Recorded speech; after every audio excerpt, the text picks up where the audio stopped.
होय भेटेल. माझं भाषण संपलं तिथं माझ्या गाडीपाशी उभा राहा, संबंधित अधिकाऱ्याला बोलवतो आणि सूचना देतो. हे त्याला तिथं प्रमुख अधिकारी जे कोणी असतील, डीवायएसपी का कोण होतं मगाशी, त्यांनी त्याचं समजून घ्या. तुमच्या हातात असेल तर तुम्ही कार्यवाही करा. एसपी साहेबांच्याकडे असेल तर मी आता पुण्याला चाललोय, मी जाता जाता एसपी साहेबांना सांगेन. मित्रांनो, गरिबाचं काम झालं पाहिजे. त्याच्या संदर्भामध्ये शेवटी लोकांचे प्रश्न सुटले पाहिजे. आपण लोकांच्या करता या भूमीमध्ये अजितदादांनी 40 वर्ष दिली. सकाळी 7 वाजल्यापासून रात्री 12 पर्यंत लोकांच्या हितासाठी काम केलं.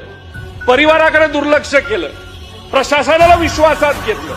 मोठ्या प्रमाणात विकासाची कामं या महाराष्ट्रामध्ये केली. 22 वर्ष या राज्याचे जे मंत्री राहिले, अनेक वर्ष उपमुख्यमंत्री राहिले. या महाराष्ट्रामध्ये त्यांच्या बाबतीतला एफआयआर घेतला नाही, पण कर्नाटकामध्ये अध्यक्ष महोदय अजितदादांचा एफआयआर आता स्वीकारण्यात आलेला आहे.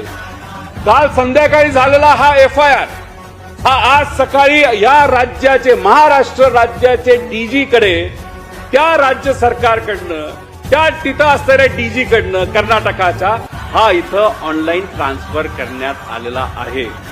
आता डीजीनी ठरवायचं, होम मिनिस्टरनी ठरवायचं या एफआयआरचं करायचं काय. अध्यक्ष महोदय नमस्कार, RNN न्यूज मराठीमध्ये आपले स्वागत आहे. बघा RNN न्यूज मराठी, रहा अपडेट, आवाज सर्वसामान्य माणसाचा. RNN news Marathi.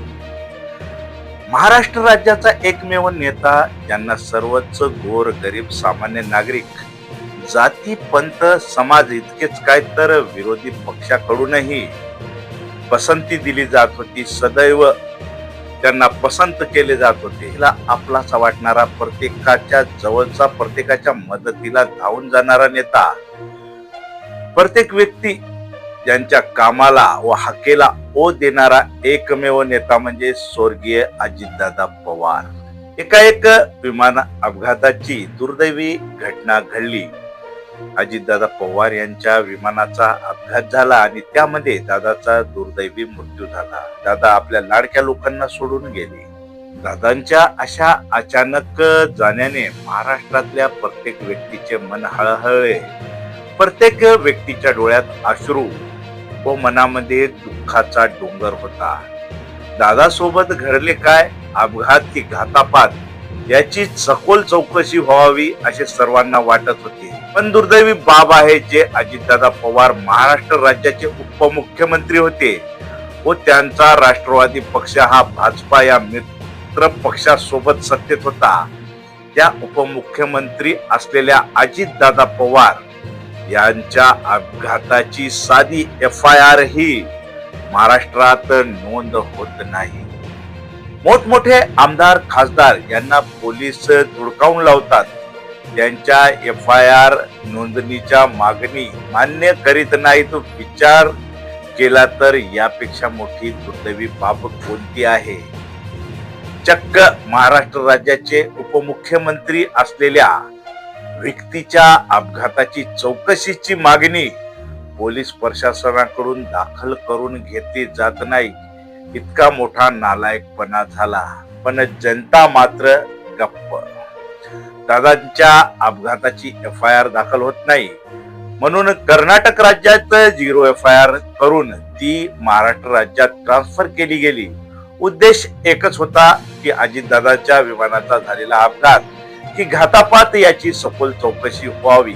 ज्या राजकारणातील जे लोक अजितदादा पवार यांच्या मांडीला मांडी लावून विधानसभेत बसणारे, दादांचे पक्षमित्र असलेले सहकारी मित्र पक्षाचे मुख्यमंत्री देवेंद्र फडणवीस त्याच्यावर विरोध करतात. किती मोठी शोकांतिका आहे. देशात प्रत्येक गोष्टीवर, विषयावर हिंदू मुस्लिम केले जात आहे. दादा काय मुस्लिम समाजाचे नेते होते की विरोधी पक्षाचे नेते होते जे महाराष्ट्र राज्याच्या सत्ताधारी बीजेपी पक्षाचे मुख्यमंत्री देवेंद्र फडणवीस यांनी एफआयआर होऊ दिला नाही. महाराष्ट्र राज्यात तर एफआयआर होऊच दिला नाही, पण कर्नाटक राज्यात झालेल्या एफआयआर लाही विरोध केला.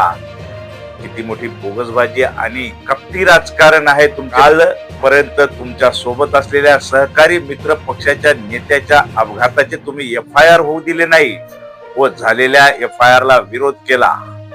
ही फार मोठी शोकांतिका आणि या महाराष्ट्र राज्यातील हे तुमचे फार मोठे कपटी राजकारण आहे. राहुलजींना भेटलात. राहुलजींनी आपल्याला सांगितलं की तुम्ही कर्नाटकमध्ये जाऊन त्या ठिकाणी एफआयआर दाखल करा. कर्नाटकमध्ये 0 एफआयआर दाखल झाला. नाही ठीक आहे, त्यांनी नसेल सांगितलं, तुम्हाला मनात वाटलं असेल, पण मी तुम्हाला सांगतो राज्यात लोकशाही आहे की हुकुमशाही? लोकशाहीच्या आडून हुकुमशाही चालविली जात आहे.